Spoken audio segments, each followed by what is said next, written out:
Hello world. We come to you today with heavy hearts.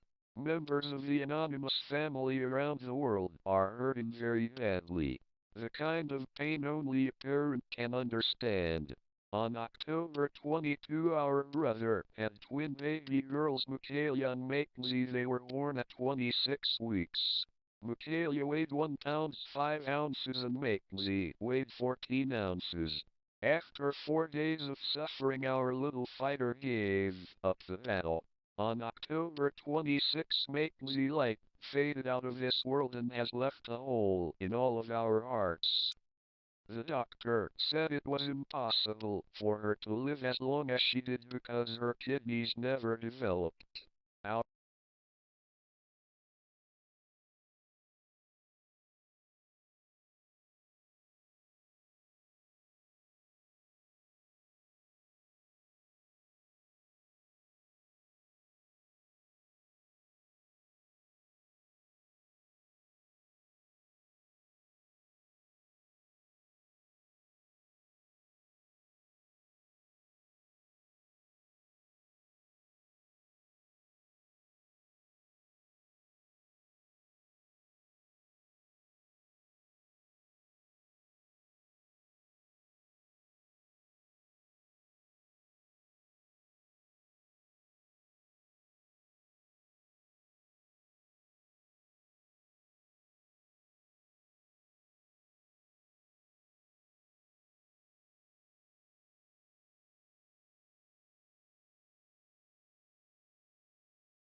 Vice Squad and SWAT team and became an expert on drug addiction. I saw firsthand the effects of Ohio's destructive marijuana laws. Simply put, they don't work.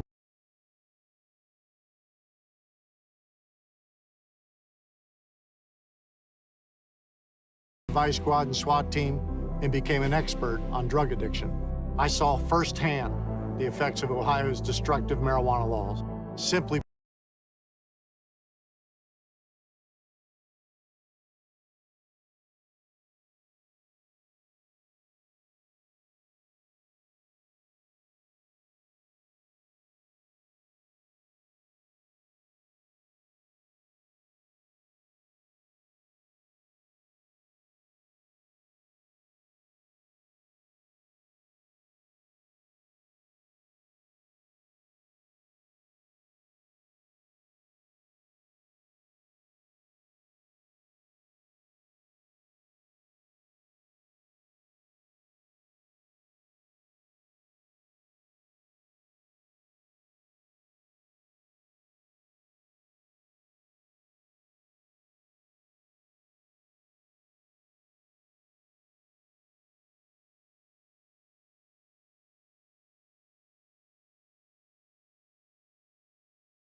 We come to you today with heavy hearts.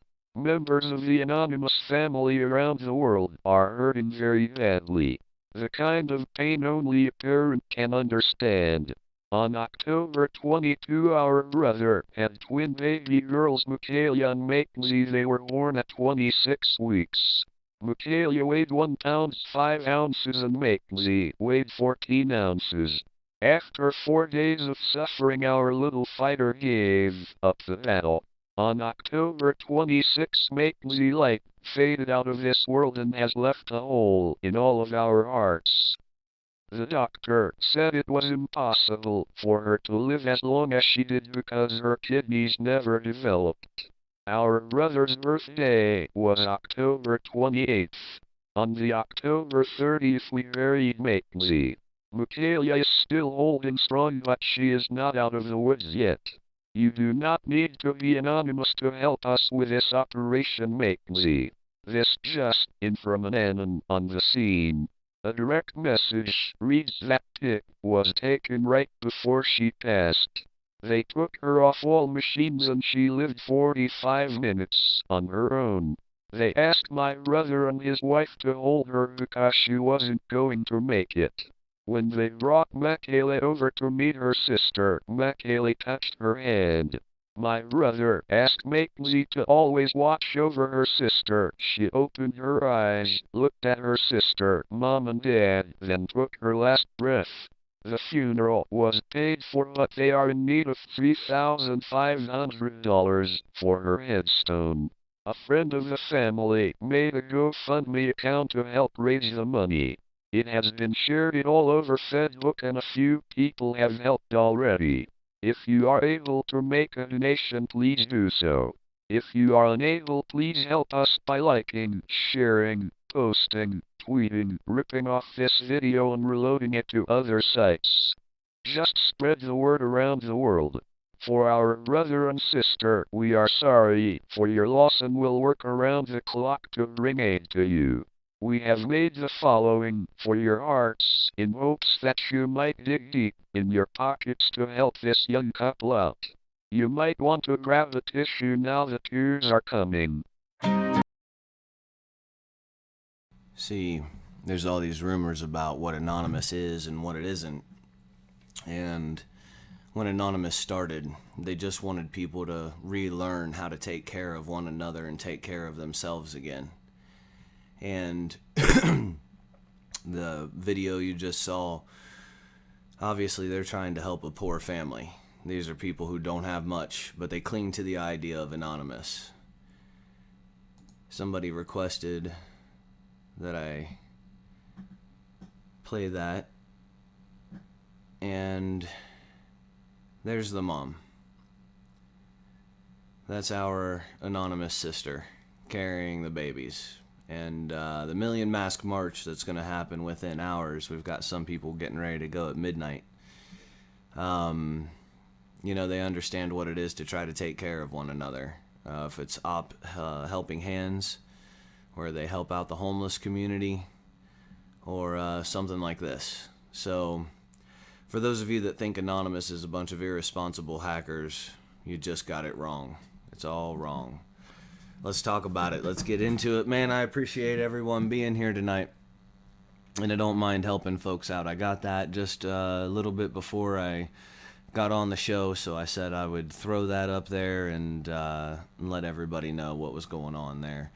You can go to Anonymous DuckSec, that's DUCSEC News, hashtag OpMcKenzie, that's capital MAKENZI1, or hashtag OpKayla2, number 2. So if you guys can help them out, that's excellent. The Million Mask March, as it turns out, is happening. We wait for this all year long, and now it's here. It's like a holiday. And a lot of us just simply cannot wait for it. We have a lot of people that have worked really hard to make sure this year's Million Mask March goes off well. And if you want to call in and participate tonight, the number is 724-444-7444. And then you're going to put in a ID number and a pound sign after, and it's 139547. We're going to get into issue 3 and how it failed and where we go from here. A lot of people are kind of looking around like, okay, it failed, now what do we do? Because we still want it to be legal, so we'll have some discussion there, we'll have some answers there, and we'll get into a little bit of news from around the country. Not much. I'm just going to flash a couple of headlines at you guys tonight and let you decide for yourself, kind of as always. So real quick, let's look at a couple of headlines, things that we may want to look into just for our own interest. It tells something about the tone of the nation.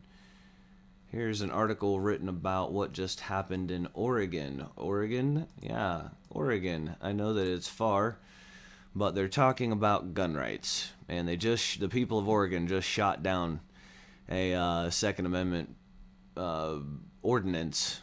And they passed a Second Amendment preservation ordinance, as it reads here, that nullifies dangerous and unconstitutional laws like SB 941. So, if you thought you were alone as a gun grabber, if you thought you were alone as somebody who thinks we need to protect the Second Amendment maybe now more than ever, you are not alone. There's another state that starts with the letter O out there that feels the way that you do. If you go to www.oregonfirearms.org/Coos County, it should take you to an anti-gun law. Should take you to this page here. And so that's something to pay attention to. You want to make sure when you're talking about gun laws and our Second Amendment, and any of our amendment rights, that we pay pretty darn close attention. So that's our first little headline tonight. There's a lot more associated with that. If you guys want more, let me know. This comes in the next one here. This comes from Intel Revolution. Now, everybody knows how I work the sites. We'll put stuff up there for people to say, hey, that site is no good. We'll put stuff up there for people to say, hey, that site is excellent. And then everybody kind of learns together and gets to see. The UK may experience a blackout. It says energy companies are seeking more power across the UK because of multiple plant breakdowns. There is no immediate danger of a blackout, but this winter is a major cause for concern. However, warnings have been issued. So, that may be something you want to keep track of. There is a video here. If you go to intelrevolution.com /videocast/breaking news, the UK may experience a blackout. So it's /videocast /breaking news, the UK may experience a blackout, and that's at intelrevolution.com. So there's a couple things there to check out. Just news of the rather interesting. Issue 3. A lot of people were thinking that Ohio was just a bunch of dumb shits. I think it's time to celebrate, so.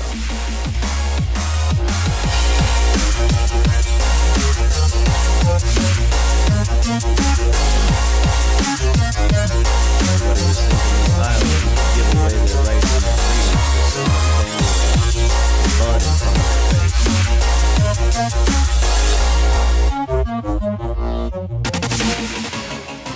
They done lost their minds. I was pretty proud. Pretty proud indeed.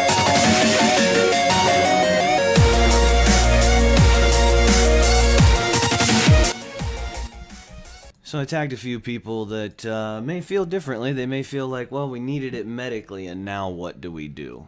There may be people who just say, look, we wanted it recreational, so now what do we do? Okay, thank you.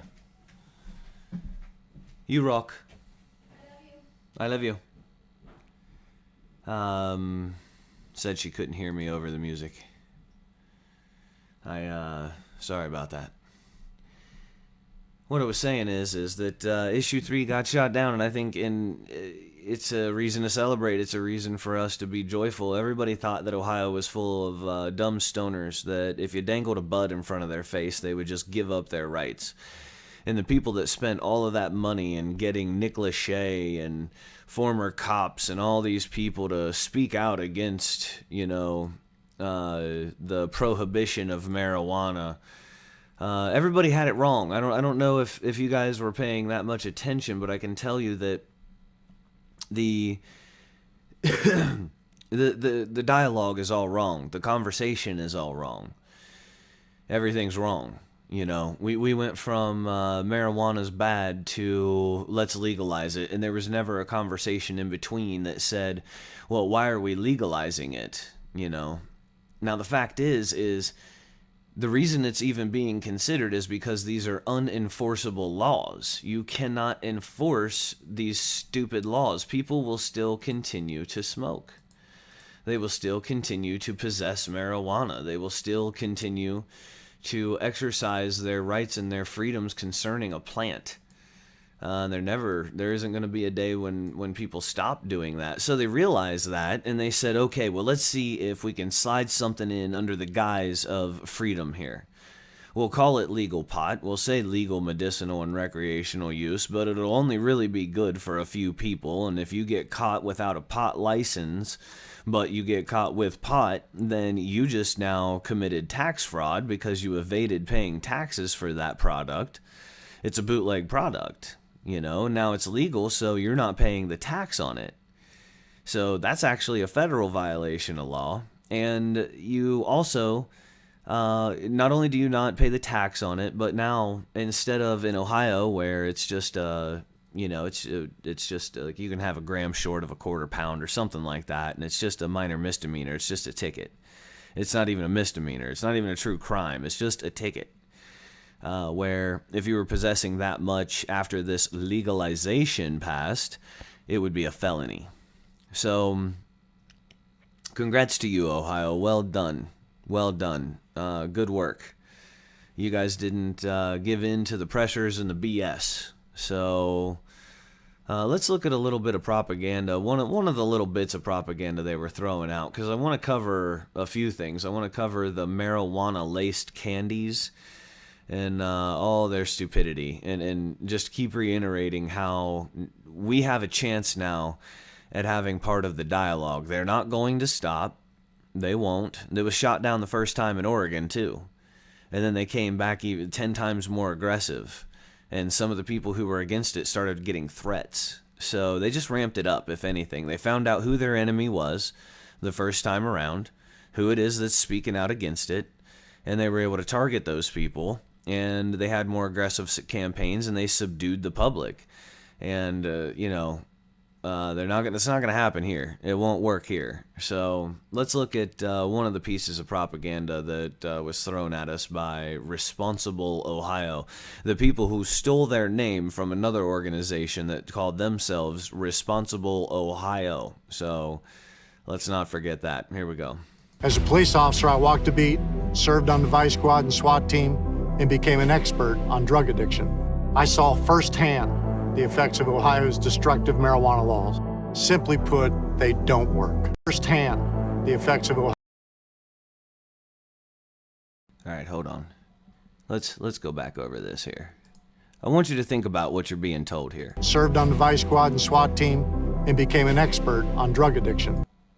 He served on Vice Squad and SWAT team, and therefore became an expert in drug addiction.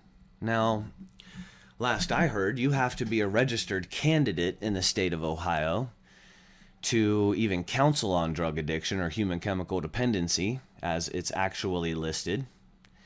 Not drug addiction, it's human chemical dependency. Anybody who was an expert would know that. You have to be a registered candidate first. Then you have to pass your candidacy. You have externships and internships. Then, if you pass your test and everything and all your other stuff, and you actually have to take a physical, and they check your blood to see if you're an alcoholic and what your riboflavin levels are to see if your liver is processing a bunch of sugar and stuff like that, and alcohol. So once you go through that, then you get taught in things like ASI, Abuse Severity Index. And what that is when people come in and they tell you, you know, hey, I need to be in a rehab, or I was sent to the rehab. You have to sit down with them and they tell you their life story. What was the first drug you did? How old were you when you did it? How much of it did you do? And that's how you begin in ASI, right? So this guy's calling himself an expert because he was a cop. Sorry, you're not an expert, Jack. I saw firsthand the effects of Ohio's destructive marijuana laws. Simply. Hold on now. You saw firsthand the destructive whatever of our marijuana law. You were the destructive force of the marijuana laws, dumbass. I mean, how are you going to say that you saw it firsthand? He's not taking responsibility for actions that he was directly complicit in. If he disagreed with it, then why didn't he have the integrity to stand up for those poor bastards that were being arrested and their arms being wrenched behind their backs?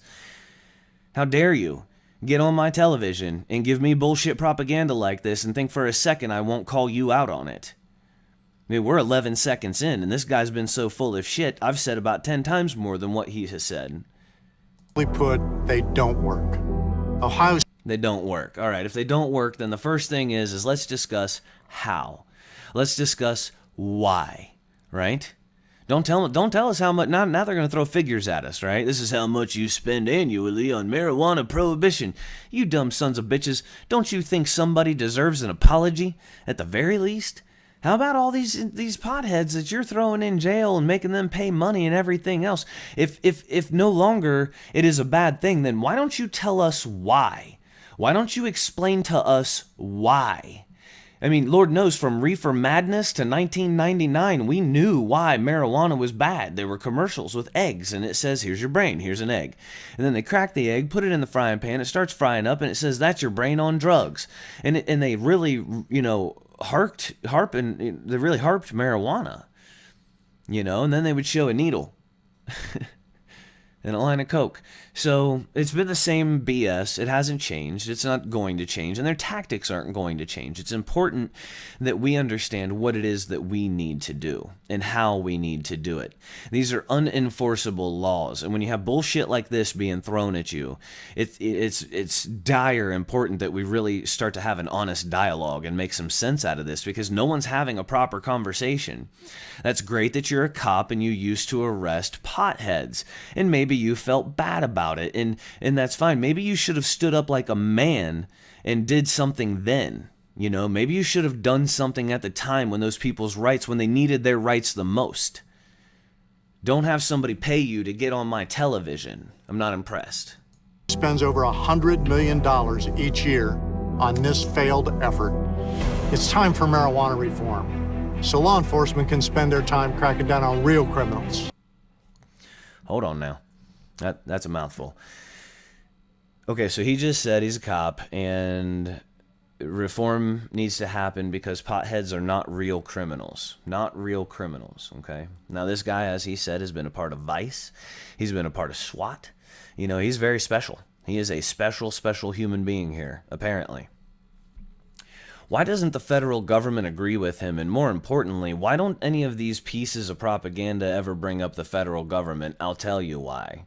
Because the federal government is proof, in their actions are proof, that the war on states' rights never went anywhere. A state and its people in majority can say, this is what we want, this is what we decide for the taxes that we pay and the representation that we think we have.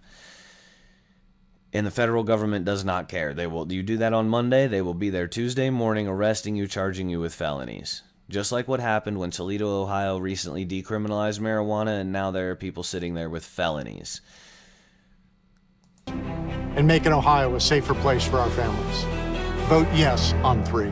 Okay, if that's going to make it a safer place for our family, then what, and somebody tell me if I'm wrong, what he just said is that cops arresting people for pot makes our communities unsafe, which is saying that our cops make our communities unsafe. And by the way, he's a cop. That's what you're hearing. That's what he said. Let's make it safe for our community. So it is unsafe to have cops in your community arresting people for pot. I mean, tell me if I'm wrong.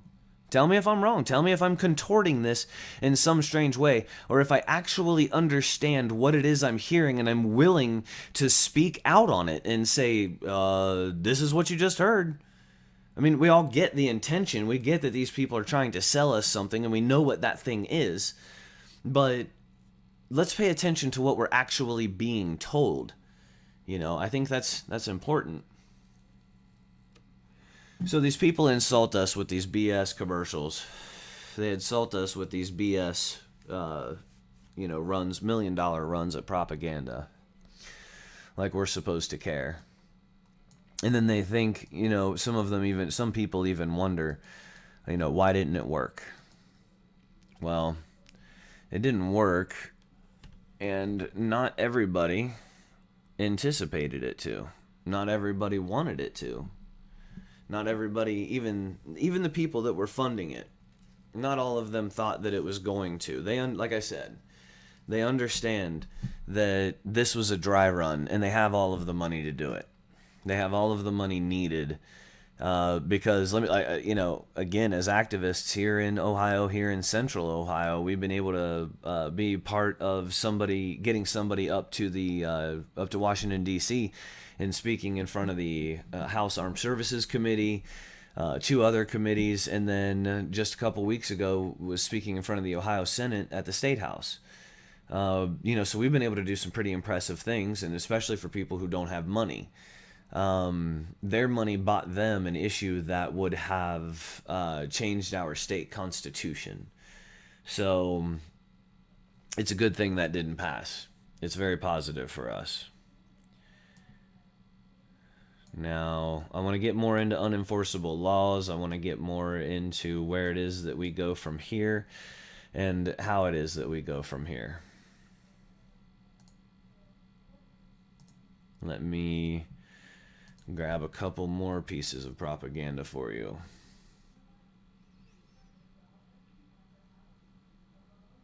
Now remember too, I tried to get these people to debate me, and they would not do it. I went to their websites, I offered my live stream, I offered whatever they wanted to do, whatever capacity, and they just would not do it. And I'm not saying I'm anybody, but damn it, this is my community too, and I have a voice. And when, I don't care who you are, when you try, anybody, when you try and you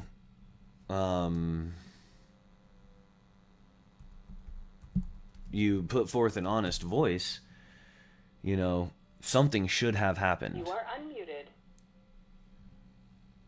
All right, we got somebody on the phone there. If you want to say hi, say hi. What up? How's it going this evening?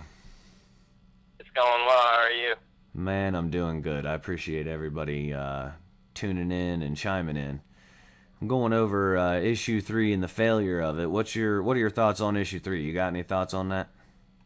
Yeah, I wanted to mention a couple things on that. I wanted to bring up how in the entire legislation they didn't mention anything about hemp. That's true. That's true. So if you think about it, they're controlling the market, or were attempting to control the market before it even started. And tell us, do you know some of the benefits of hemp? Well, there's a shit ton of benefits. Sorry, excuse my Yes. language if I No, that's good, can't swear man. out here. No, you're good. You're good. There's multiple benefits to hemp. You can make clothes, paper.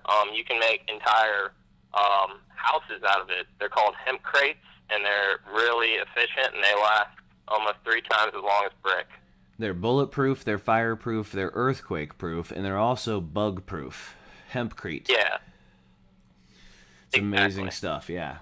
Yeah, and it's also mold-proof and bacteria-proof. Yeah, so there's a lot of benefits to it, and obviously it's a market to come.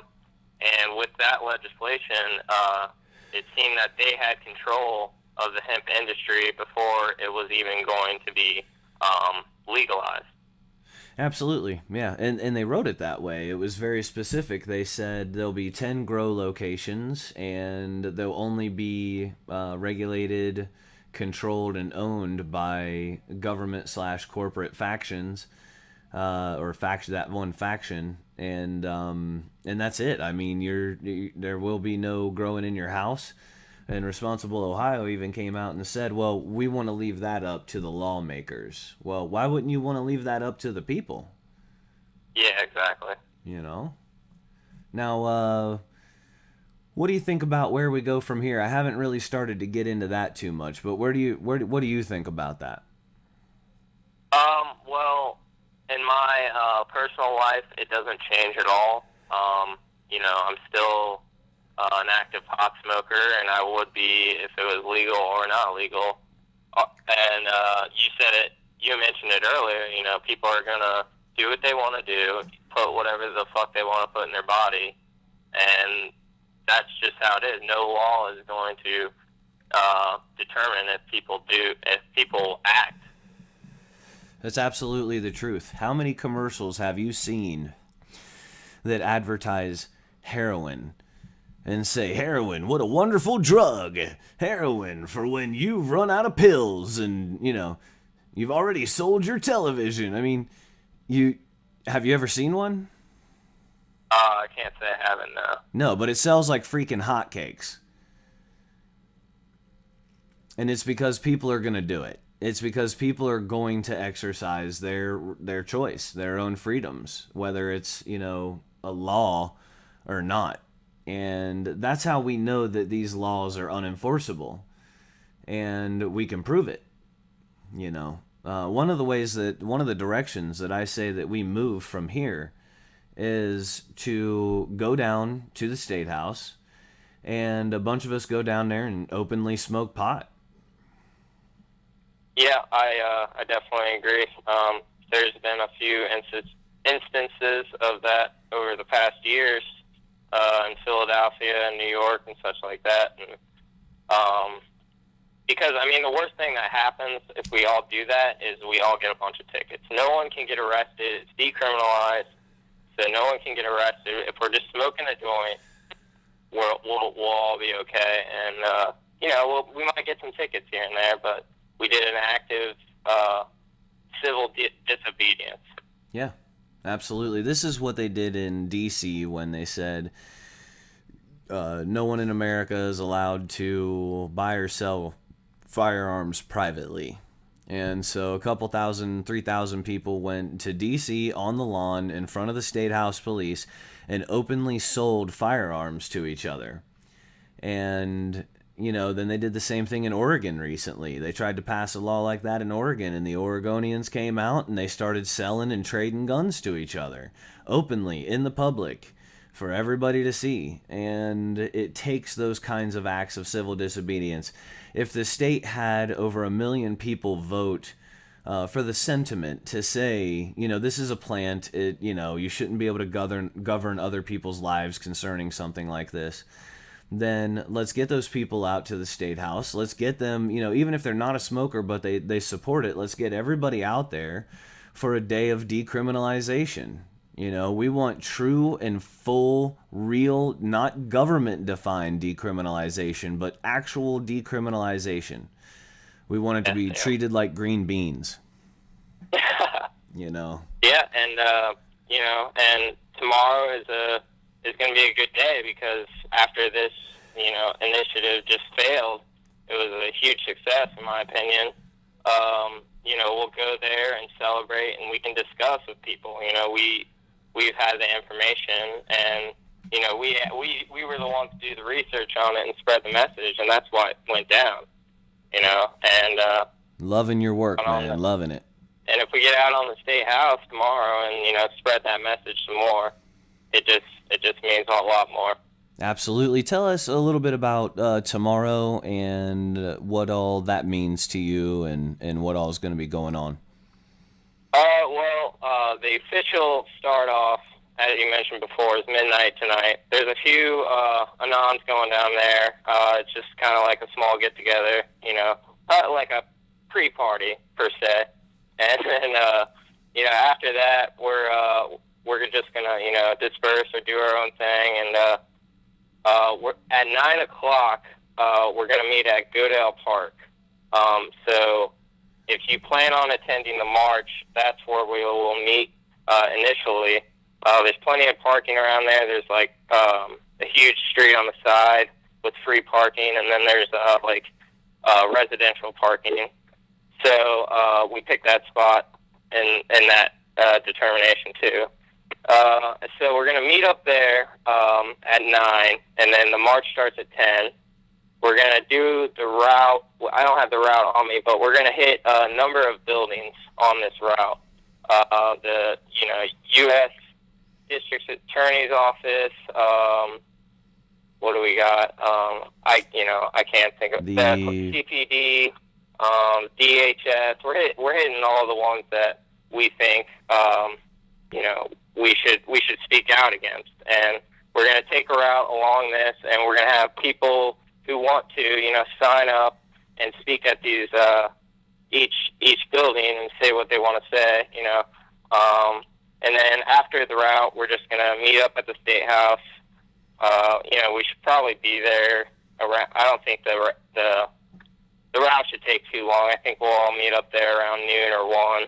And then from then on, it's just kind of like a huge party at the State House. We should be expecting a lot of people. We got masks to give out. We got signs. Right now I'm making like stacks of flyers to give out to people. Nice. But yeah, it's just the day that we get out.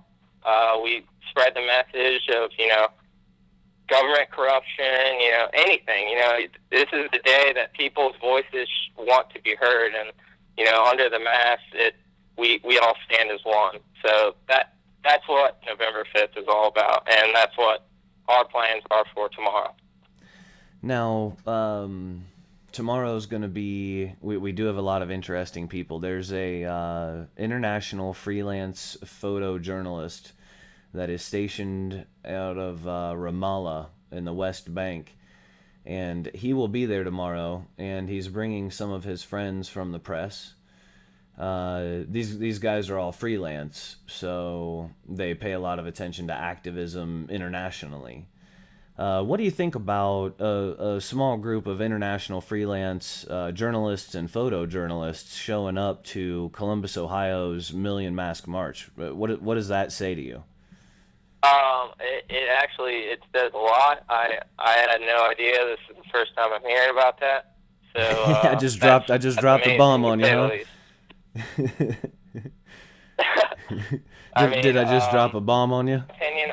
For someone to go out of their way and do that and represent, our cause and what we stand for, and just get the information out there in their own words is, it means a lot to me, and it means a lot for the Anonymous Collective. Now there is a strange point about tomorrow. Possibly. The KKK has been sending threats to, I guess just out generally, but directed towards Anonymous. Is that right? Yeah, that's correct. And they said something about coming and doing a counter-protest, something along those lines. Now, I personally, I don't see them showing up. I don't actually, because everybody hates them. Like, everybody. It's not just us who we kind of have a vehement hatred for them, but it's all of society. There wouldn't be anybody there, to stand with them. But what are your thoughts on that? What do you think?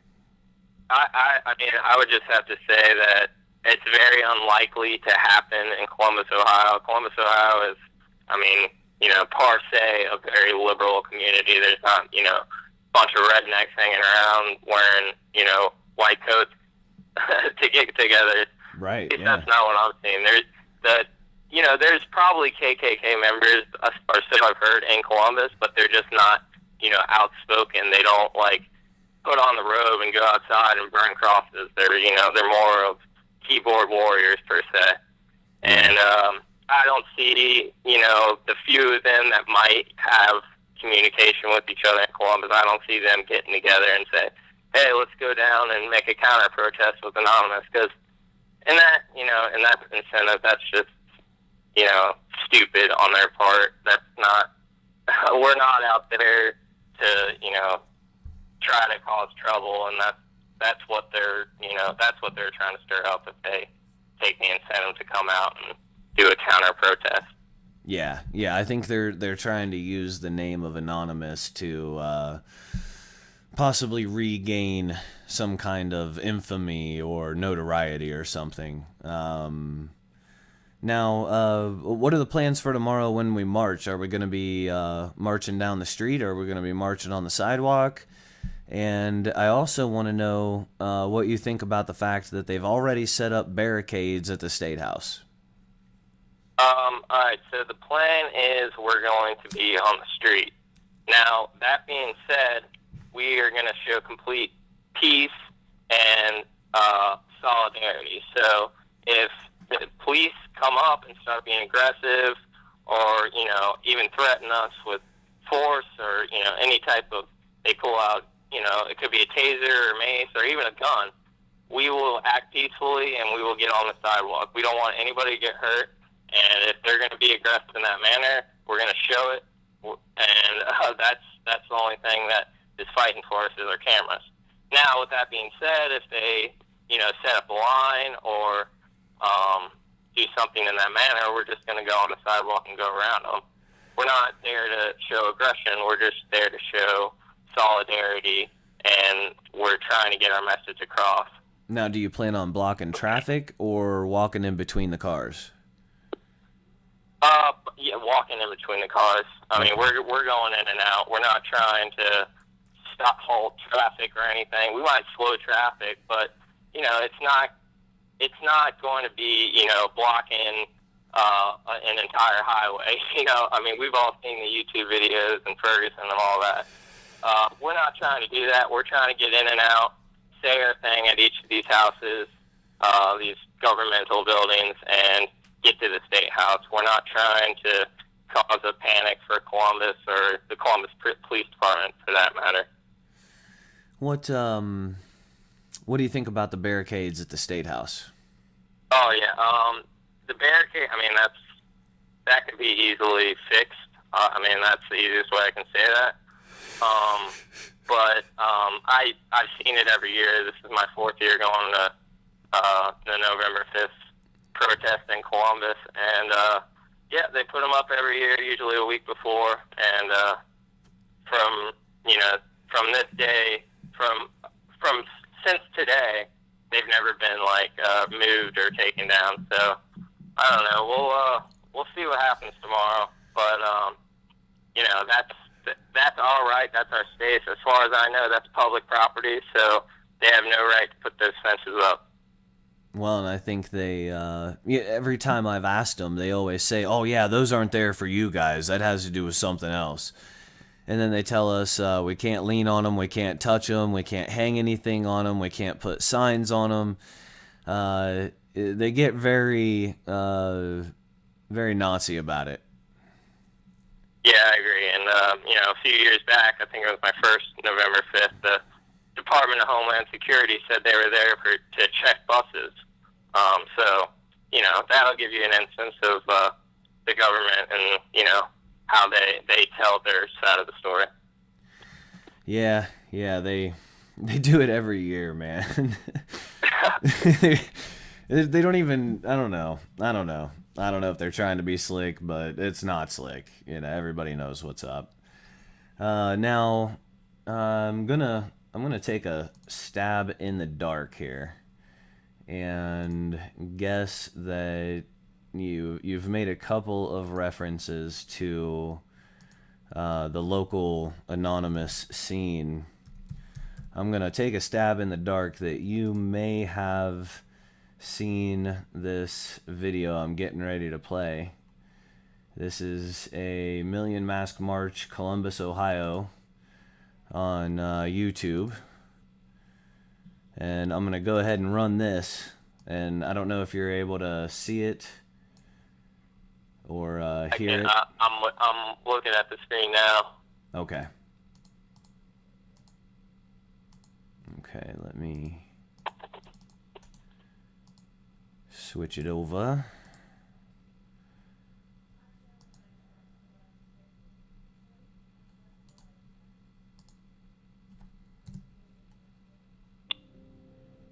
Alright. It's trying to start without me.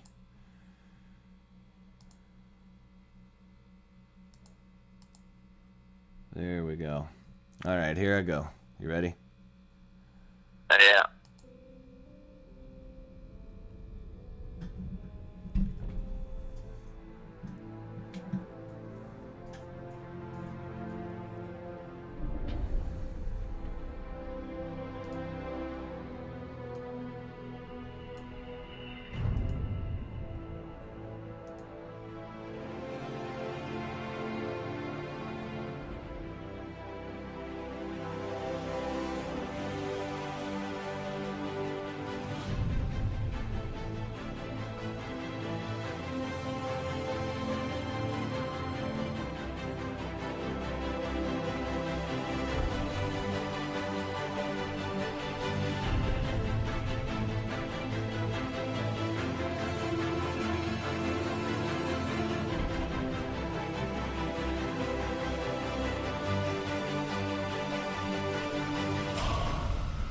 Greetings Columbus, Ohio.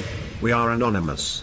January 17, 1961, President Eisenhower warned the world of the impending threat posed by a disastrous rise of misplaced power involving the military-industrial complex. 3 months later, President John F. Kennedy would make an address before the American Newspaper Publishers Association, emphasizing the need for a free and independent press, making it clear that censorship and the act of covering up mistakes is unacceptable, especially in what's supposed to be a free and open society. Nevertheless, over 54 years later, it's clear that while some circumstances have changed, the same warnings still very much apply.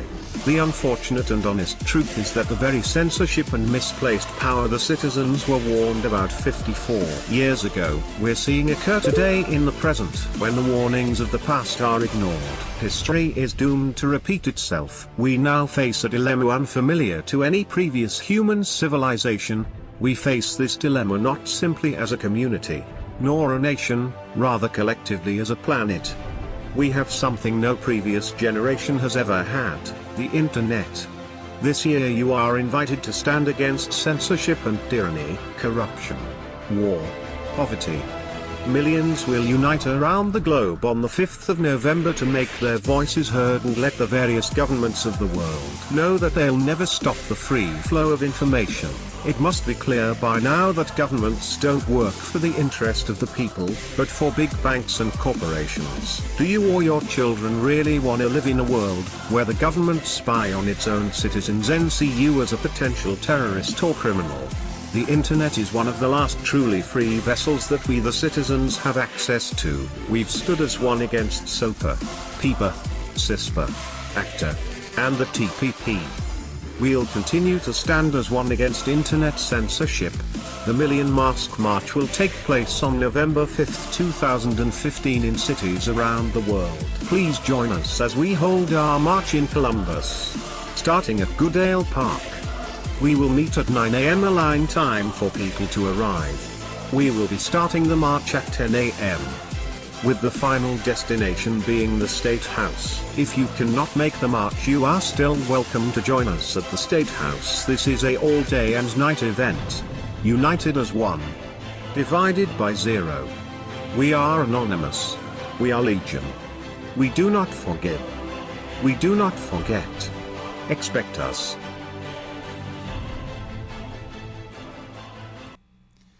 Now, was I right in assuming that you've seen that video once or twice? Yes, I have. Yeah, and we've got the guys from the ABF, the Bloods and Crips. They're going to be coming up, and they'll be there tomorrow once they get off of work. And so it's this incredible hodgepodge of people.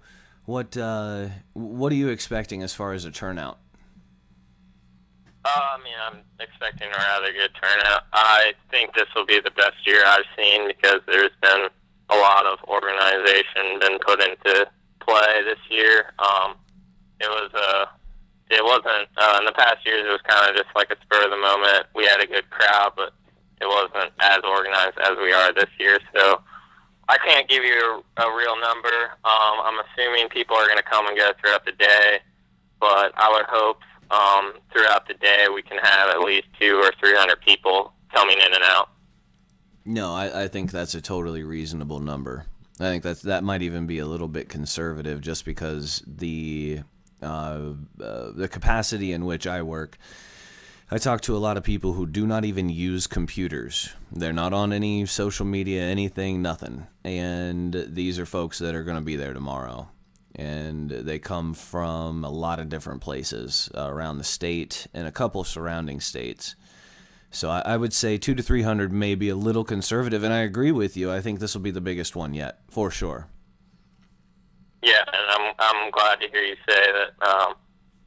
There's people coming that aren't on social media, like Facebook and stuff like that. So, that's numbers I'm pulling directly off sources online. You can't really get a real estimate on the real impact that we put into this and how it's going to play out.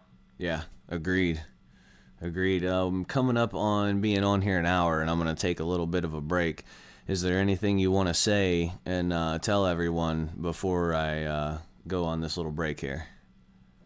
I just want to say, if you plan on attending the march tomorrow, just be safe, be aware, stick together, and most importantly is look out for one another, because the worst thing we can do is get separated and get singled out. If we stand as one, we're basically invincible. We're like a giant entity. So that's the last thing I have to say is, group up and get to know one another. It's a good time. There's going to be dancing. It's going to be a small party. So, come out. Have a good time. Come out. That's right. I was telling everybody to bring swimming pool noodles, drums, and, and twister mats. How could you deny us the State House lawn with those three things? That would be impossible. Yeah. So, we're going to have a good time. All right, man. If you want to hang out on the phone, that's fine. I'm going to mute myself, and then I'm going to take a break, and I'll be back, and we'll get more into a couple of other organizations that are going to come around to the march tomorrow.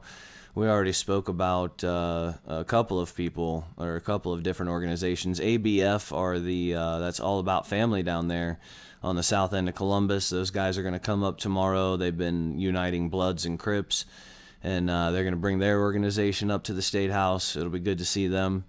There'll be constitutional activists, militia members, nons from all over the state. There'll be a live stream going on. We'll be at the different locations, the Attorney General's building, the Children Protective Services, the Church of Scientology, the Columbus Police Headquarters, and then we'll end it at the State House. So there's a couple more factions, couple more groups of people I want to talk about that are coming, and we'll also get back into issue 3 and where we go from here. We've already kind of discussed putting together an event at the State House where everybody goes down there and just throws the law right back in their face and shows them how we can show them how it's a not enforceable law. So.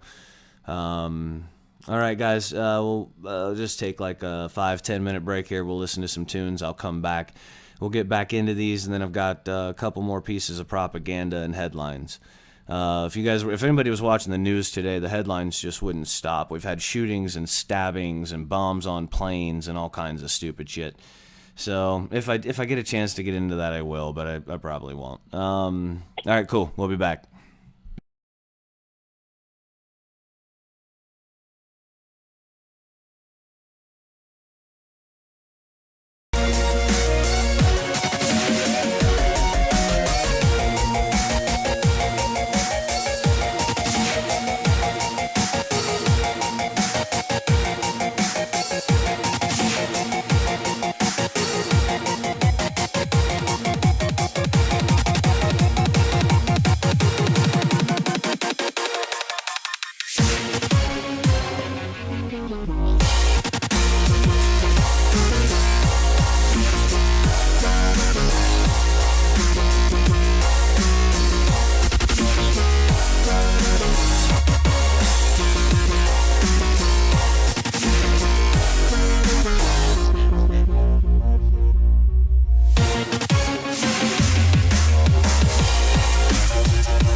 remember, if you want to call in, the number to do so is 724-444. Let me turn that off for a second. Sorry about that. 724-444-7444. And then you put in the call ID of 139547. That's 724-444-7444. And then the call ID 139547. So I want to thank everybody that helps me out here. And I got on the little YouTube chat. And so I'm finally over there talking to everybody. And I want to thank Brianna Lynn and all of the hard work that her and her family are doing. Dylan Helm, and that's who the initial video was about. Another anonymous family, and anons come in all shapes and sizes. People with money, people without money, and on an important night like tonight, when we got people that are getting ready right now to be downtown Columbus in just 2.5 hours. It's important to us that we play videos like that to help each other out. You know, can you imagine not being able to afford the funeral? That would be heartbreaking for anyone. So, John Denver's in the chat with Dylan Hem. They both said they're down. They're ready to go to the Statehouse and smoke some pot openly, and make a mockery of laws that cannot be enforced. They'll call it, and Dylan said, let's call it the Columbus Pot Party. So I like it. I'll take it.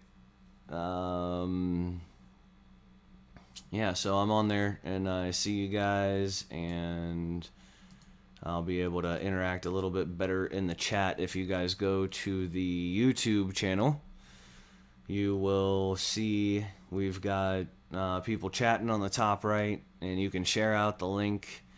We could do this all night. You know what I'm saying? I can go and go and go. I'm annoying, so I'll never shut up. Anyway, then we've got live streamers. I might even bring my live stream down there. It's always nice to have a backup. Joe Marshall is going to be running the live stream down there for the event today. And you know, so if his stuff doesn't hold up because of the weather or whatever, or something weird happens and he gets zapped by a national security agency, it'll be nice to have a backup. And so we may do that. If you guys have any questions, comments, concerns, you can leave them right there in the old YouTube chatteroni. And we're also on activistliaisonnetwork.com, but I'm not even going to bring that up. I have too many things going on right now. So tonight I'm just going to chat with you guys on the YouTube link. I hope that's cool with everybody. YouTube seems to work for everybody. Binary, man, nice to have you around. Appreciate you hanging out and listening, man. And we do have a little bit of news. I talked a little bit about some of the people that are going to be at the event tomorrow, but I want to talk about a couple of other things as well. We have people that are showing up. You know, Anonymous a few years ago, people thought it may just be a flash in the pan, that it may just be a fad, but we're helping people, and we're helping people in different situations, and we're coming together for all different types of circumstance, whether it's fighting corruption or fighting censorship or trying to help out the homeless community. You know, we're here, we're not stopping, we're growing, and we can't be ignored. And so when I come back, and we're going to listen to a little bit more music, when I come back, we will talk a little bit more about who's going to be there. And then, as promised, we'll get into some of our solutions for issue 3 and where we go from here with that. So, appreciate you guys hanging out. We'll listen to one song, and then we'll come right back here and get into it. And I'll get into the questions and things you guys have as well.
Song is Endgame, and the artist is Dr. Vox. V is in Victor, O, X.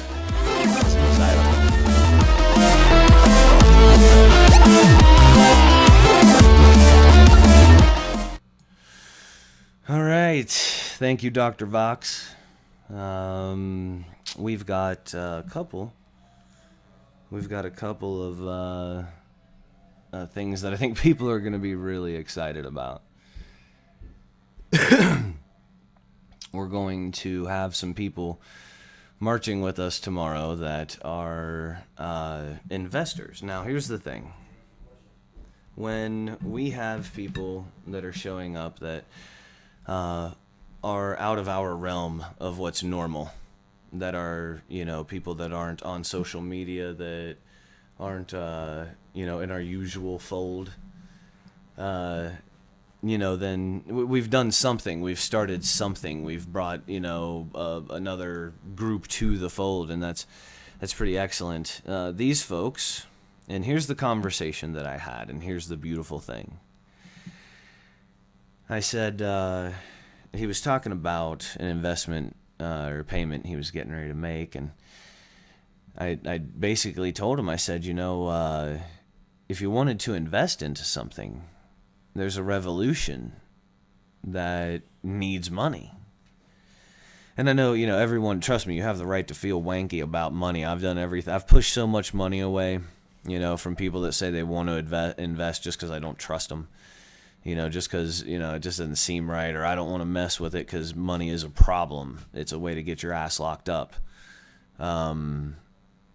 So I get it. I get all the avoidance and everything. But the fact is if you read just a little bit into history and understand that John Hancock was one of the wealthiest businessmen in Boston. And when the Brits took his house and seized his property and stuff, he invested in the revolution. He bought guns and all this. By the time the war started, or by the time the first bullet was shot, John Hancock was bankrupt. And there's a famous Patrick Henry quote that says, every good revolution needs a sympathetic banker. And those are the folks that we're going to be bringing, that are going to be coming out. So you guys have every right to be excited about that, because we are drawing the attention of people that, it's a good thing to draw the attention of. So, we had somebody walk in here, a little guest action here. What's going on, Shane the Main? Loving life, brother. How you feeling? Man, I'm good. Yes, sir. We've had a very, very busy day, and critical thinking in action got us through. Well, I tell you, they're saying they're experiencing some chop on our internet. So let me do something here. There we go. Will you do me a favor and tell Chris that I need the bandwidth? Yeah, thank you. Chris. So we got Shane here with us. We've got Mr. Shane Aronos. And him and I both have court on the same day. The 19th of this month, we will both be at the Licking County Courthouse. I will be there for my eviction. He will be there for his unlawful detainment. And we're waiting until tomorrow is over to get into telling everybody more about that. But We control the court. yeah, I wanted to What's going on with you, man? Did you want to say anything? You want to? Well, let's see here. We're talking about the 5th of November tomorrow and the event and how issue 3 was shot down.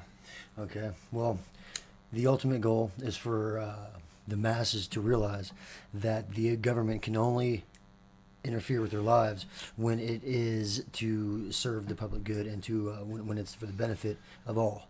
And it's pretty much as black and white as that. So if they're coming in and denying us the right to smoke marijuana, then when we can ask them a simple question, well, who are you, and do you have that right to take away our smoking marijuana and all that? So any answer they give is going to be an answer that's equated to fraud, whether they provide the jurisdiction, which is a corporate jurisdiction, and whether they say this statute and code, well, those are all private corporate law, and they're not laws that a free inhabitant needs to adhere to, because the contract between government and citizen is only valid as long as both parties are operating in good form. When one doesn't, say the government, then one is no longer a citizen. They are actually they consent through not knowing, through naivety, into their game. So again, with issue 3, they don't have the right to tell us yes or no. It's like, back up, we got this. And that's the bigger thing. We need to focus on the core issue, which is, who are these people? The World's Bank. Who are these people? The United States Inc. for-profit agenda, Federal Reserve, the American Bar Association, all this stuff. It stems from the currency and the laws. And that's the core. Man, I like how you think big, brother. My dude, I can't help it. It's time is of the essence. Yeah, well, yeah, that's absolutely the case. We're probably a bit far behind right now of where we need to be, but at least we're doing something, man. We got a lot of people coming out. There will be a lot of people heading to Akron, Ohio tomorrow. A lot of people in Columbus, Ohio tomorrow. That's exciting. There'll be somewhere around 100 people down in Cincinnati, but most of the organizers and activists in Cincinnati are going to be in D.C. tomorrow. A lot of folks, yeah. Justin King is out there in D.C. Nice. So we'll have a good part of the Eastern U.S. covered tomorrow, and one world family, baby. Yeah, we'll have I believe parts of Indiana, I know we have Pennsylvania. Everybody out there in Centerville, Pennsylvania, we love you guys. We love you. So yeah, let's get back to tomorrow, tomorrow technically, and seeing where we're gonna be with some of the different groups. So the investor that's coming out, or investors, some of these people are into real estate, some of these people are into just different stuff, and they are sympathetic bankers. They want to know what we're about. They want to know what the Columbus activist scene is about, and they want to know, if there's something there that they can get behind. So this is pretty new and exciting. If you're unfamiliar with who I am, or if you're vaguely familiar with who I am, what I do is I talk to everyone. I talk to people in all the aforementioned groups: militia, constitutional activism, anonymous, all these different ideals that people have given each other, and I talk to everyone. I'll talk to anyone that'll talk to me. And so we've been doing this for a while, and we talk to a lot of different people in a lot of different niches where they fit, and where we've been able to continually network with these folks, and they're starting to understand a little bit more about Anonymous and a little bit more about its activism. They don't just want to come out. We've got, I believe, somebody who's coming out tomorrow wants to be a speaker and wants to speak at most of the buildings. He has personal gripes with the Department of Justice and the Attorney General's office. And then he also has general gripes, and how the state took his kids, all the way to how he's seen the laws of the land change like everybody else. So, right now is the time. Miss C. Gypsy, good to see you, man. Appreciate you being here. You rock. She said, anyone else experiencing major chop? And so I tried to slow down everything I could on my end and make it better. So if it's running the same, let me know. If it's running better, let me know. If it's running worse, let me know. And we'll see if I can't get my daughter off of the internet and have her stop sucking up all the bandwidth. So, because in America we're suckers and we pay for internet and it's the slowest in the world. Yeah, that's actually true. So we've got some folks, like I said, that'll be out there in about 2 hours 15 minutes, and they kind of like our gentleman on the phone was saying that it's kind of like a little pre-party for some of the folks, and I can tell you that working with the people that have put this together, some of the folks, I've not been able to work with all of them, but some of them, the ones I have, they've worked really hard, and they've been at this for months. Trying to advertise and promote and organize and put it together the right way and make sure they've invested the proper amount of time in it. So I know that they wouldn't want me to shout them out, but I'm going to anyway. Shout out to you guys, man. You guys have busted your asses, and well done. Good work. And I think it's going to go off without a hitch. I think it'll be a good time. Binary said if it's choppy, just reload the page. Dylan said it's smooth. So different connections, different software for different folks, and we'll see. But we did what we could on our end for now. So hopefully that works. So the ABF guys will be coming up. We've got some investors of different types of investors that will be there. We know that our numerous alphabet agencies will be there, sending us their well wishes, I'm sure. When we go to the Columbus Police Headquarters, to give you guys an idea of what will be said there, we plan on discussing one thing specifically. Now, I want you to know that invitations have been sent out to the people at all of these buildings. When we go to the Columbus Police Headquarters, know that we've reached out to the chief.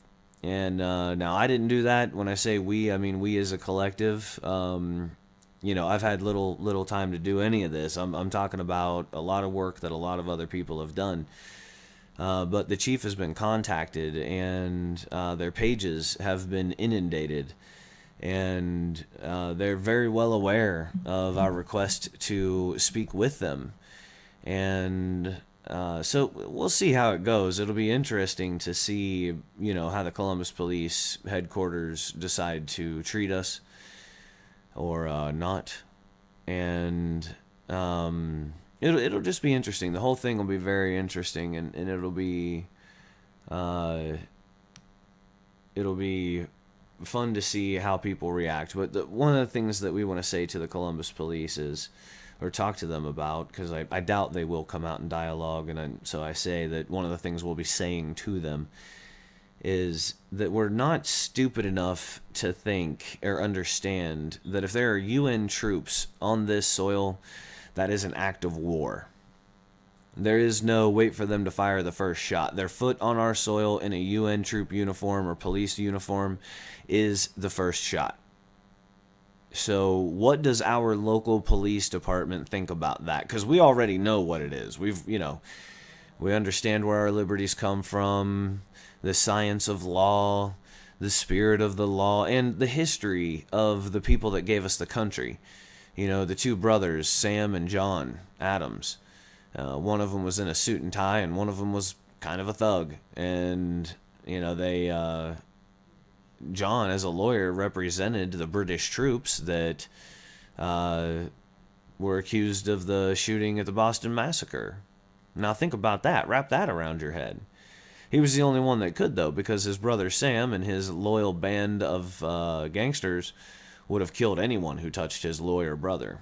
So he was really the only one that could, but he did it because he believed in them getting a fair trial and fair representation.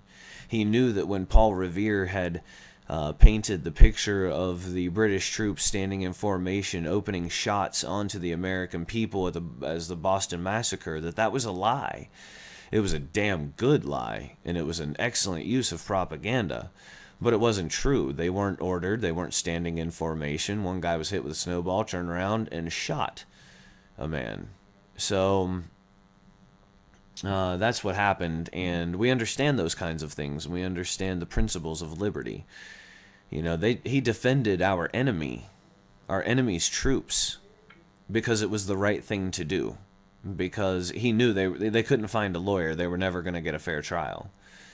You know, and that's no more than what we're asking for. That's no more than the reason for the march tomorrow and for the whole demonstration. We're asking for reason. We're asking for reasonability.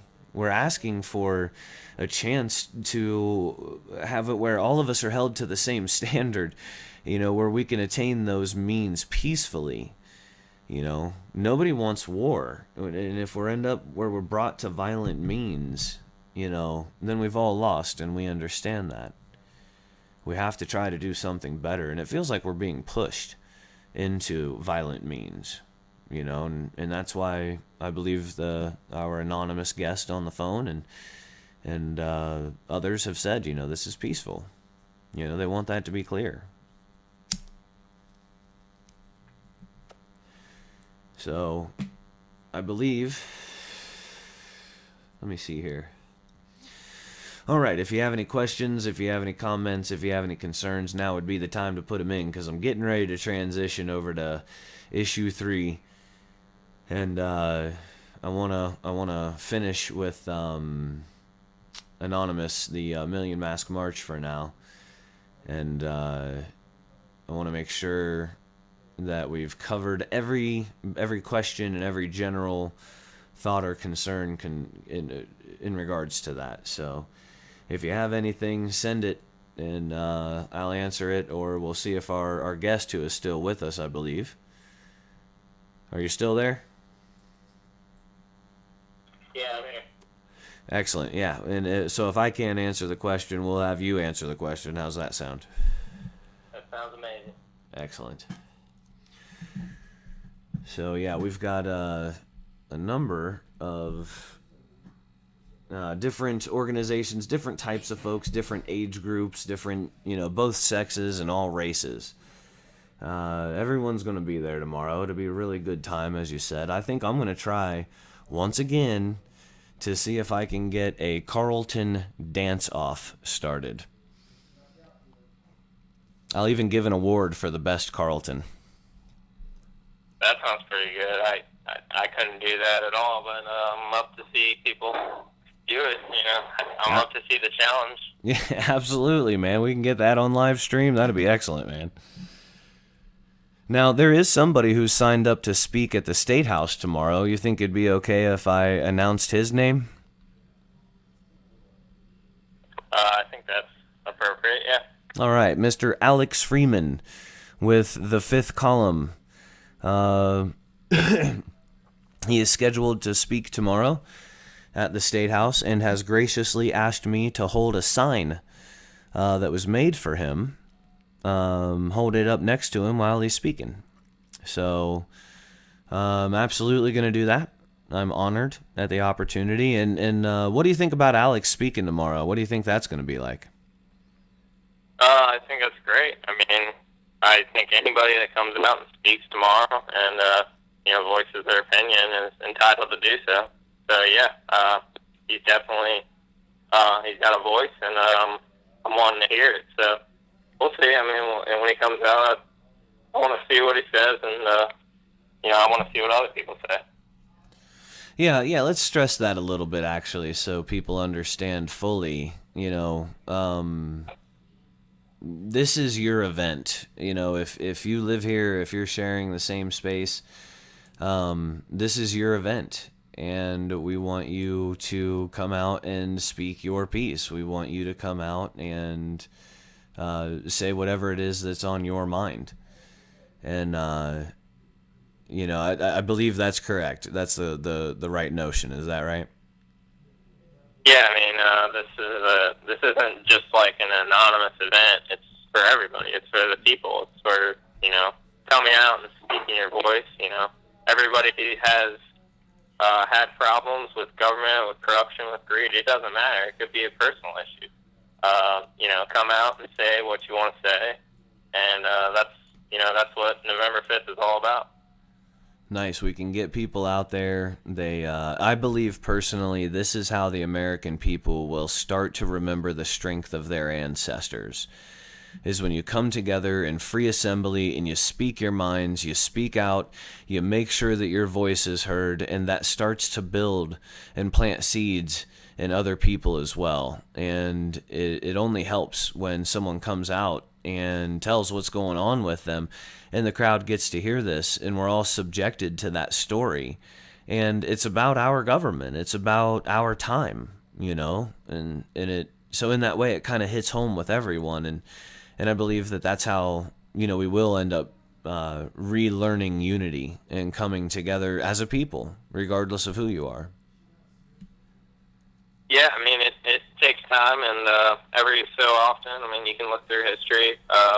We have to basically create a new brainwave. We have to think differently and act differently, and we have to readjust the system to our needs at the time. So, that's in essence what tomorrow is all about, is, speaking your mind and putting forth the rights that, our founding fathers gave us. Absolutely. Learning how to exercise your First Amendment rights with your Second Amendment rights, with your, do it all together, and, showing people what that looks like and what that sounds like. Yeah, I agree. And I think Alex Freeman will be a good representation of that. I think he'll be able to come out and speak well. And, that's the type of guy that, you want to represent you. He's a well-spoken man, and I think it's going to go well. Now I'm going to transition over to issue 3. And is there anything else that you wanted to say about Million Mask March before I move over? Yeah, I mean, again, I'd just like to say, well, it's worth coming out. If you're thinking about it, or you have some maybes in the area, it's definitely going to be an event to see. We'll be out there all day, so it'll be nice just come by and say hi at the very least, and yeah, it'll be a lot of fun. And I'll let you get going now, because I gotta get a little bit of things ready for midnight tonight. It's slowly approaching. I've been counting down the hours, so thanks for having me. Yeah, man, I really appreciate you being here and taking the time. I know you guys got to get ready. 2 things before you go real quick. Do you have to have a mask to go to the Million Mask March? No, you don't have to have a mask. You don't have to cover your face if you don't want to. Me personally, I would advise you to cover your face.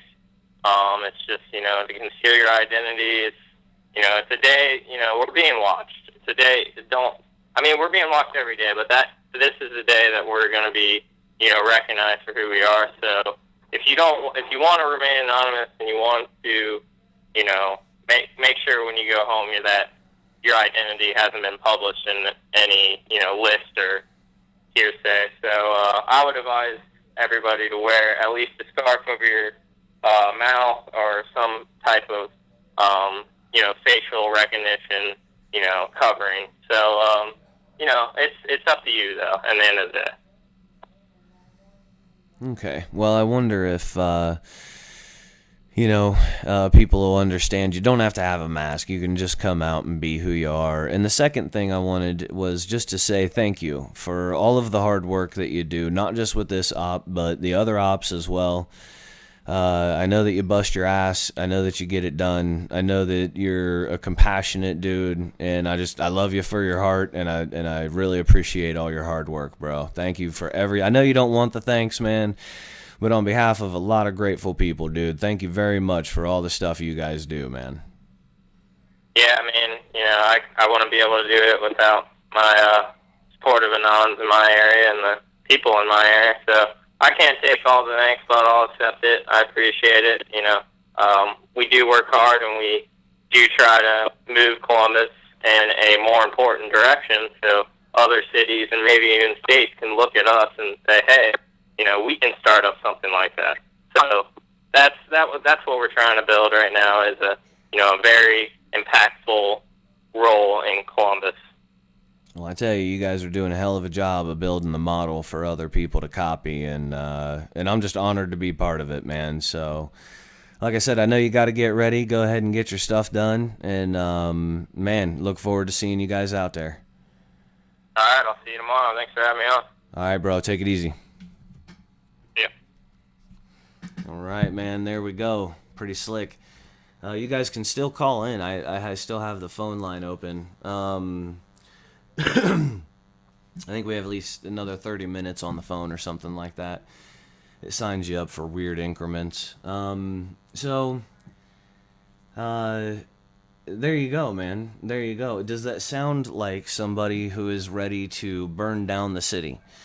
You know, and all the bullshit rumors that can come your way about Anonymous. Oh, they're going to do this, that, and the other. Or does that sound like somebody who understands his rights and is going to get down there and exercise his rights freely as a free man and, you know, be able to you know, represent well the organization he's part of, you know? So, and I can tell you personally, he's a great guy. He's an awesome guy. So, Miss C Gypsy's still having audio issues.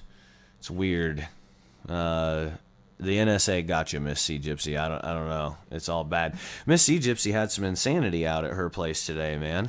Cops crawling all around the joint looking for a guy who barricaded himself, I think, in one of her rentals that she rents out. And, you know, and the cops showed up with AK-47s. So she's had a crazy day. Everybody send her some good calming vibes. And, you know, get your smoke on for her because she's had a hell of a day today. Again, I appreciate everybody being here, man. Where do we go from issue 3?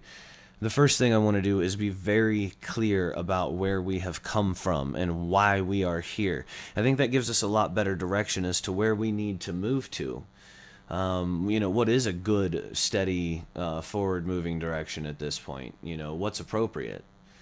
And, you know, what makes the most sense? And right now, we need to strike while the iron's hot. Make no mistake, the people that are coming, you know, via Responsible Ohio and all of their corporate/government nitwits, God, I hope you people see this video. Man, if you guys could help share this out to them, I would greatly appreciate it. Because they've avoided me, and that's cowardice as far as I'm concerned. Why don't you debate me? I'm nobody, right? I'm freaking nobody. But you won't debate me on that? I mean, just on the merits of, you know, federal headship and things like this, you won't do it because I'm right. And you have to hide behind just trying to get votes over jargon. Now, the people that were against it said there would be marijuana-laced candies and products. In order for something to be laced, it typically has to be a powder or a liquid. You can't, you know, unless you, well, no, you would have to puree marijuana into a powder. Otherwise, I don't know that it's truly laced by definition. But we won't, you know, we won't get picky. I just hadn't heard that term since Reefer Madness, so it kind of caught me off guard. But when they showed in here, I'll find it. I'll go ahead and grab the link for it here.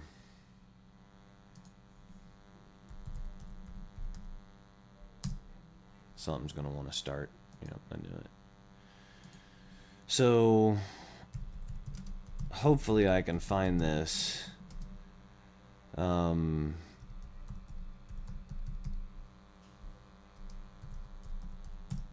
They are the most ridiculous humans on planet Earth. And they want it legal, you know, for some, they hide behind some of the good reasons, and, you know, obviously just want their, you know, their laws and things to be passed. And we see the stories about the children, you know, they have seizures and this, that, and the other. Well, here's my answer to a lot of that. I'm not even going to look for that commercial anymore. Here's my answer to a lot of that. You do not want your government's hands in more medicine, okay? If you look up one of the oldest root definitions of pharmacy, what you'll find is pharmakia. And pharmakia in its oldest definitions, mean to poison. It's people that did sorcery and witchcraft and poisoned each other, and they were apothecaries and alchemists and things like this. So just imagine for a second that there was some elite group of people that were laughing at all of us as we went to the pharmacia, pharmacy, to get our medicine. They're like, yeah, that's right, peasant, go get your medicine, and it's what you deserve, because it's poison. Now we know that it's, forget the definitions, we know that pharmaceuticals are bad. I mean, whether it's a pain pill that eventually leads to heroin use and selling your TV and your stuffed animals, or if it's, this, you take this pill for restless leg syndrome, whatever, and the side effects are anal leakage, eyeball leakage, armpit leakage, GMO farts. The side of most of the commercials are them telling you the side effects of the damn pill. And of course, you're going to have to take other pills because of the side effects. So the pharmaceutical industry, via government, they don't care about you. If there was money in curing diseases, no one would have any afflictions, But that's not the case. So why would we sign ourselves up in any capacity to hand marijuana over to these poisoning assholes and let them be the ones to innovate the technology to turn marijuana into different medicines? Why would we ever do that? If you don't know how this country is the spirit of innovation, this country is the spirit, was the spirit of creativity. This is how we got things such as the Wright brothers and a plane, and a radio being invented in a garage in Indiana, and different types of moonshines that turned into different medicines and things like this. This happened because we were allowed to innovate. Now, if you took anything apart in your house, the FCC would show up and they'd have somebody arrest you, and you'd go to some weird black site prison in Chicago, and you wouldn't have any rights anymore because they would say you were a terrorist because you took your toaster apart. That's the kind of fucking world we live in, and it doesn't make any sense, and we know that. But when we fight against these things and we say things like, look, I'm gonna take steal a line from Shane here. We can be our own daddy. All right, we don't fucking need you. We can take care of this ourselves. We're consenting adults, and you can piss right off. Government doesn't have any place in adjudicating, legislating, or executing these day-to-day parts of my life, and you sure as fuck don't have any place and no standing to judge morality, for God's sakes. So, if you want to say that drugs are immoral, well, I have a cop on here that I just showed a little bit ago who said that cops are dangerous for neighborhoods if they're going in to bust people for weed. I mean, so we have a lot to say about how we're under an immoral system and immoral people, whether it's judges or police officers or whatever. So I'm really not going to listen to these fruitcakes. I don't give a shit what these nitwits have to say. I don't care. And that's why a lot of people smoke pot inherently. They don't give a shit. They've decided to discern for themselves. And what they've discerned is that it is worth it to them to face possible legal ramifications, which in the state of Ohio is typically going to be a ticket, to exercise true freedom, natural law freedom, actual freedom, where you get to say, no, this is my body, that's a plant, and you can piss off. So that's where a lot of this comes from. When they try to politicize it and turn it into something else, it's just complete bullshit. It's just a bunch of lies, and it's not really to be paid attention to, because those people, they're all running agendas. They don't give a shit. They do not care. They do not care. They do not fucking care about your freedoms, your rights, your liberties. They don't give a fuck about you. Just like George said, they don't give a fuck about you. They don't give a fuck about you. This isn't about you and how much they care about you. This is about how much money they can make off of you. And that's not just off the sale of pot. In the states that have made it legal, they have found their courthouses flooded now with people in there for what? For pot. That's supposedly legal, unless you buy the government's license. Fuck that. All right, there's no recognition of freedom in that, right? Government doesn't have a right to regulate a freedom. And if they try to do that, then you ignore their taxations, their regulations, and everything immediately. So that's exactly what we do. You know, we go downtown to the State House, and we need to strike when the iron is hot. We really do. We need to go down to the State House, and we need to have an event where we throw the unenforceable law in their face. I mean, think about how much shit these people are going to look like busting a bunch of people for pot in a state that was just getting ready to make it legal, but only decided not to because they found out that it was a monopoly. You know what I mean? What kind of shit do you think they're going to look like? They're going to look like complete ass. And they don't talk about, we talked about this before, they don't talk about how the government, you don't have it, okay. The federal government will not allow you to possess a Schedule 1 controlled drug. Marijuana is a Schedule 1 controlled drug, which means it's worse than cocaine. Cocaine is a Schedule 2. So, marijuana is a Schedule 1 drug. The federal government is never going to allow you to possess marijuana and a firearm. It's never going to happen. Forget it. And that's why they don't address this shit on their propaganda and on their bullshit commercials and everything else, because it doesn't serve any good purpose for them to do so. They immediately have nothing to say unless they're going to offer you the truth and just say, sorry. That's it.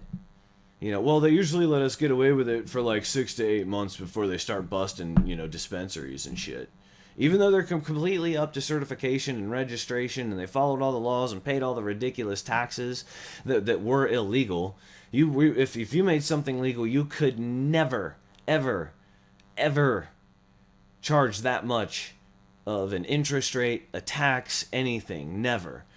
It's because it's unjust. It's because percentage-wise, you can't justify it. So these assholes are going to tell you that the federal government won't tolerate that. Now, let's say issue 3 passed, okay? Then let's say that after they've made, for a couple years, they've made their billions of dollars and bragged about it and said, we helped with this, like the casino on the west side. Good job.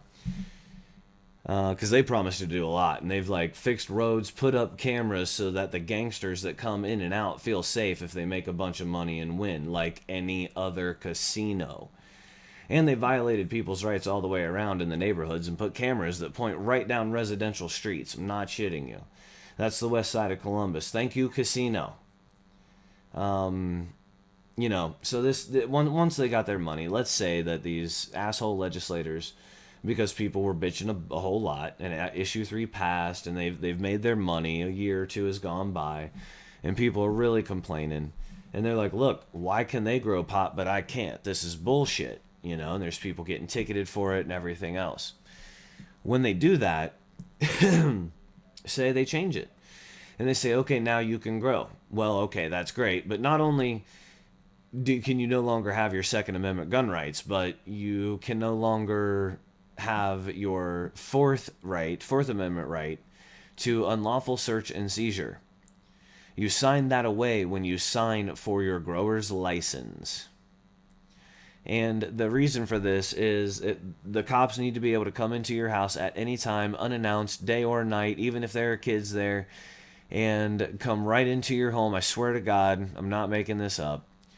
And they come right into your home to make sure that you have the locks placed correctly on the door, that it's locked, and you're basically that you're up to all the regulation. So they have all kinds of rules, and then they make it to where, like how they've done it in Oregon, where, you have to pay to have your strain tested, and it's like once every 3 weeks or something ridiculous, dude. And, they're testing for yeast, and they're testing for just all kinds of stuff, and you got to pay for that. None of this is free. None of this is freedom. It's not. The reason why they stop people, the reason they say they stop people with moonshine stills was because people were poisoning each other and making each other go blind by making poisonous shine. That was only true in small parts of the Appalachian region like one area in the Ozarks. So it's the same thing they do today. They take one instance or a couple of instances and say, this is what's happening everywhere. It's complete bullshit. Moonshine is medicine. And if I'm selling a bad batch, then the community should be able to hold me accountable for the people in their families and in their community that I made blind. Because I didn't take care of my shit. I didn't do it properly.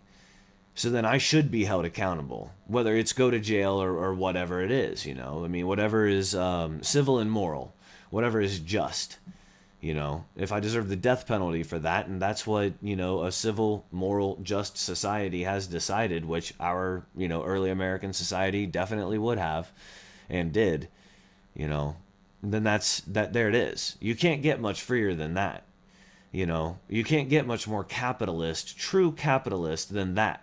I make my own shine. I grow my own pot. I grow my own tobacco. I don't have to buy these things. Now you have another citizen that is hopefully able to thrive in the community. Isn't that what you want? I mean, part of the ruling elite and everything, like, isn't that part of, like, our pursuit of happiness and pursuit of life and liberty? I mean, these things come from the belief in being able to work and, you know, the true capitalist enterprise structure based on liberty and freedom, you know. So where's all this regulation? We don't need your safety. We don't need you to keep us safe. We'll keep ourselves safe, right? Because if we could have a community again, then I will know if the people down the street are selling horrible pot or bad moonshine or whatever it is. Communities like that, they hold each other accountable. That's why people in small towns don't get robbed, because think about it like this. There aren't a whole lot of people that look like my dumb ass, right? So if I try to rob, you know, Mike's pharmacy or a grocery store or whatever, and it's 2 o'clock in the morning, I know that all it's going to take is one person in my town to drive by and see me. They're going to know immediately it's my goofy ass. So that stops me from robbing that store. This is how old America held itself accountable, and they had to do a lot of work to destroy the communal living that we had here and family and things like that. But it's worked pretty well. They haven't done bad, but we're bringing it back, and I'm getting off subject. I apologize. With issue 3 failing the way it should have, do not think for a second that these assholes are going to back down. They are already revamping. They are already getting ready to use you like a bunch of pawns again. They're hoping that you will not have the resolve that it takes to stand up to their constant barrage of bullshit. The people that fight against marijuana also do it for the wrong reasons. Marijuana-laced candy? Are you kidding me? Listen, there's a hell of a lot of things worse in all of your communities than marijuana-laced candy, all right? And that doesn't mean they're advertising to kids. Kids can't go into dispensaries to buy marijuana-laced candy, you dumbasses. They would have virtually no access to shit like that through a license or anything because they're a kid. I mean, the very first thing the bill says is you have to be 21. So shut the fuck up, first of all. Second of all, why is it, and I really want you to ask yourself this. Marijuana makes food taste better. Marijuana makes your muscles relax. Marijuana makes you happy. Marijuana makes sex feel better. It makes you laugh more easily. You know, sometimes it puts you into deep thought, you know, into a comfortable place of really, really pondering some things, you know, like Da Vinci used to. And George Washington. And it gives you a buzz. It gives you a feeling of a little bit of euphoria where, like I said, it relaxes your muscle. And it's like, oh, thank God, you know. Why would that be bad for anyone? Why would that be bad for anyone? Now, children, I don't want them to have mood-altering chemicals because they're developing. And while your body is still developing, it wouldn't be good to throw anything foreign in there like pizza rolls or Twinkies or French fries out of a bag or a number 2 at McDonald's or a number 3 at Wendy's or a number whatever at any fast food chain. Do you kind of see where I'm going there? There's a hell of a lot worse things than marijuana that people could be eating. And I don't want any of that stuff. I don't want genetically modified organics in my child's body or mine. They're there via government. I didn't do that. And I also want people in a very general sense to ask themselves this. Two things, okay? Do you believe that our water is bad, that it's been poisoned, that our air has been poisoned, chemtrails, that our soil has been poisoned, radiation, chemtrails, GMOs, that these things are the product of your ruling class, that they are inevitably the ones that make the decision that govern industry that pollute or doesn't pollute the planet? They're the ones that are responsible for the Food and Drug Administration and regulating them, and who, you know, gets to put what in our foods and what causes cancer, and a certain amount, traces amount of human fecal matter that go into our water, and the fluoridization that they literally got from Hitler and what he did to Jewish ghettos, you know, to make the population more docile. I'm from a generation that when I was in school, we had people from the American Dental Association come into our school and tell us how fluoride is our friend. I'm not shitting you. I'm not kidding you. I don't care how white it makes my teeth. I don't want fluoride in my body. And you want me to worry about marijuana? Really? That's what... I'm not, and I never will be. I don't... It's time that we start to deal in reality and forget the dialogue that's being sold to us. The dialogue that's being sold to us is shit. The dialogue that is always sold to us is shit. From the television, to the newspapers, to the magazines, to the billboards, to the conversation at the water cooler, it's all wrong. And it's all topsy-turvy, and it's meant to be that way. They don't tell you how your Second Amendment gun rights are going to be taken away. They don't tell you how your Fourth Amendment rights to unlawful search and seizure are going to be taken away. They don't tell you how the licensing is how you sign your rights away to those things. They don't tell you how that's been the case in every state. And in every state, people have had to deal with the feds coming in on one level or another. It's a mess, and we don't have to be part of it. This is their mess. It's not ours. We don't take part in their bullshit anyway. That's why a lot of people smoke weed when it's illegal, because we don't observe their bullshit shenanigans. We decided to be free.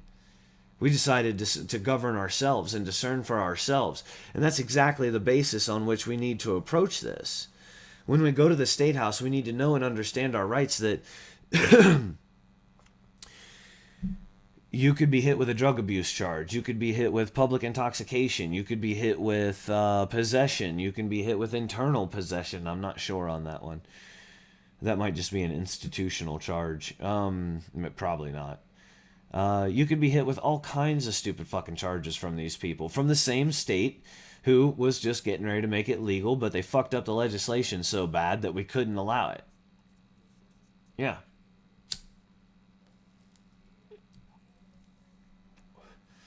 You could also be recused in court. You could also be remembered as people that actually tried to do something and maybe even paid a dear price. I mean, how do you want to be remembered? How do you want history to record your little time here, your little effort here that all of us think to ourselves privately means so much? Well, I hate to tell you, it's a blink. We're here for, and then we're done. So what are you going to do with your time? Are you going to be somebody who is afraid to be arrested for smoking pot? Or are you somebody who says, wherever in the hell it is I go in the afterlife, wherever it is, you know, I'm going to take that with me, and I'll be proud to take that with me. At least once in my life, I stood up for something.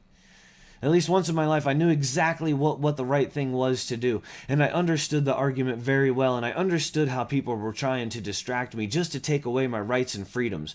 If they do that, they're your enemy. Responsible Ohio isn't just your enemy, they're traitors. They're your paid enemy. They are the opposition. They are the enemies. Period. End of story. Anybody who tells you they believe in freedom and then tells you that your freedom comes in the form of a license or a permit has no idea what country's soil they are standing in. But I'm here to remind them. And that's why they don't like facing off with me, not in any kind of debate, or any of you for that matter that are willing to speak the truth. They will not speak with us. They will not do it. Think about it. What interest do they have when everyone knows the truth? The federal government will come in, whether your kid's there or not, and they will raid your home. They don't give a shit if your kid's on the other side of that door when they bust it in either. And they won't get sued for it, and those cops will not get in trouble for it. whether they kill your child or just harm them really bad. Over pot. Yeah, that cop was right when he said the cops are dangerous to the community if they're busting people for pot, for sure. Meth labs can blow places up. Cocaine can only be processed once it's sat in a tub of diesel fuel for about 4 days. You know, do your research. Understand what heroin is and where it comes from and the processing. And then understand that marijuana is a bud on a plant. And you go pluck, and then you take it and you dry it, and then you smoke it or you put it into food. You know, coming from a smoker who wishes I didn't smoke cigarettes. Anytime you ingest smoke, that is not a good idea. You know, we are designed to breathe oxygen. So putting it in food is the most beneficial thing. German scientists showed that they couldn't find any adverse effects to metabolizing marijuana by eating it. Nice. I'm going to have to end the show, people. We've got important stuff happening over here. So I'm going to put some tunes on. I'm going to also throw the video up there for Anonymous. And understand that we're going to have this dialogue. If you want to have a public dialogue, a public discussion about it, let me know. You want to have an event about it, let me know. Whatever it is, man, we'll get everybody together and we'll get it done. You know, we'll all come together, and I say we strike while the iron's hot. So take this idea and spread it around. You know, see what other people think. See what your friends and family think. You know, the people that do believe and the people that don't believe. See if everybody wants to take part in some kind of a dialogue, some kind of a town hall. You know, Columbus hasn't seen a town hall in many, many decades. I think it's time we put one together. I think it's time we have our own town hall. I think that this has been brought to the forefront for a reason. And we're the only ones. Think about this too. We're the only ones to have an honest dialogue about this. There isn't anyone that's going to come up. I mean, if someone else was going to come up and have an honest dialogue about this, don't you think that would have happened by now? The issues already went to vote. Don't you think somebody would have shown up by now? No, it hasn't happened. We are the only ones. We're the only ones that are having this conversation. So let's find all the like-minded people. Let's find all the people who don't know. Let's have this conversation with them. And if you want, meet up with them tomorrow. Tomorrow morning, Goodale Park, 9 o'clock. We start the march at 10. And then we're going to meet up at the Statehouse around noon, 1 o'clock-ish. And there'll be people out there at midnight here in about an hour and a half. They'll show up. So if you want to drive by the corner at the Statehouse there on High Street and High and Broad, you know, give a little honk and a wave or stand there with them for a second. I'm sure they wouldn't mind. Show your support, show your love. Anonymous family, I love all you guys. Thank you to our constitutional activists. Thank you for dropping by. Shane, thank you for our guest that was with us. Thank you for all the hard work that the local anonymous scene does. Thoughts, good vibes, and prayers go out to the family of the folks that lost their twin child. I want everyone, if you get a chance, check out hashtag Michaela1 or hashtag Kayla2, and you know, help them out if you can. A lot of Anons are poor people, and it's because poor folks, they give the most. And Desta Marie Hutchison would be the perfect example, man. You know, she says to live, we must give. So she's absolutely correct. And, man, I look forward to seeing everybody tomorrow.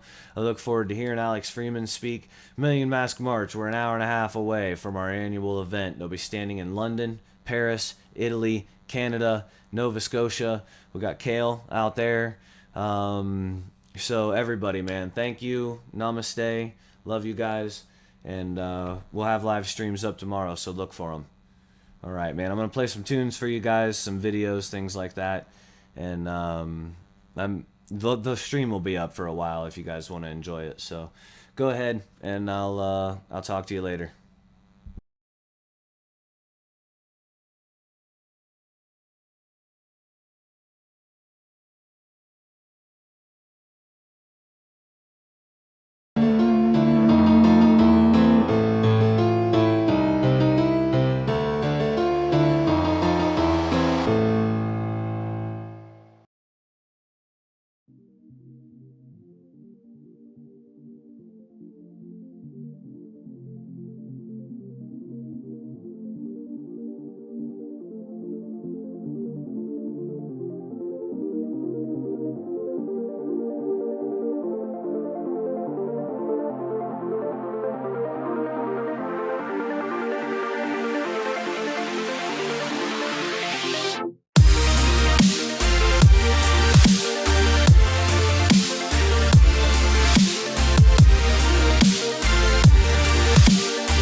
This how you do it where I'm from.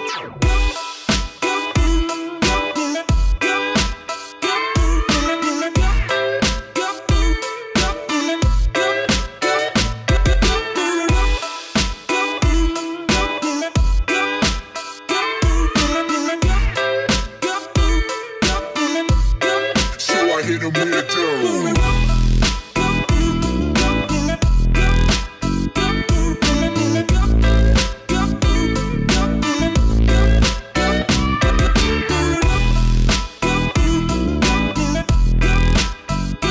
Walk into my Escalade, tell them boys I'm not afraid.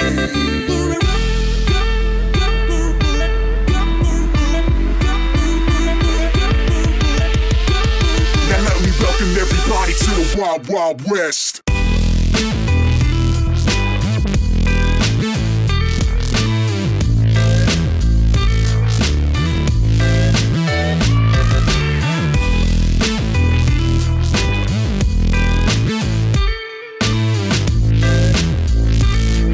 I'm thugging in the club until I see the sun.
Now let me welcome everybody to the Wild Wild West.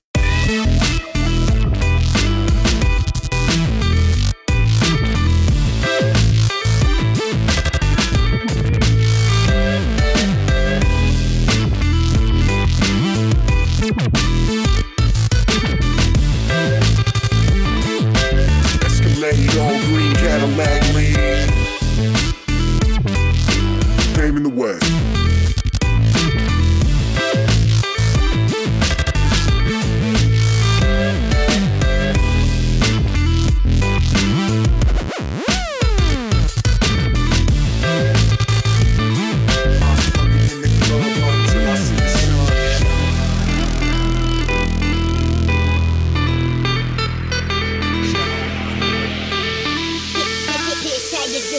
Where I'm from.